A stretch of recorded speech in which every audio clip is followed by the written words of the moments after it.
অপু, কি হলো? তুমি ঠিক আছো তো?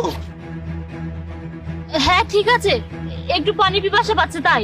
এই, তুমি এত তাড়াহুড়ো করে কোথায় যাচ্ছিলে? তুমি দেখতে পাওনি যে আমার বউটা প্রেগনেন্ট? যদি কিছু একটা কি হয়ে যেত তাহলে কি হতো? কোনো কিছু না দেখে তুমি এভাবে ধাক্কা দিয়ে চলে যাচ্ছ।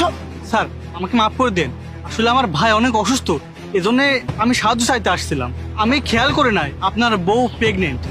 ও আচ্ছা, তা কি হয়েছে তোমার ভাইয়ের? অতিরিক্ত রোদে মাথা ঘুরে পড়ে গিয়েছে, কাজের অনেক প্রেশার আছে তো।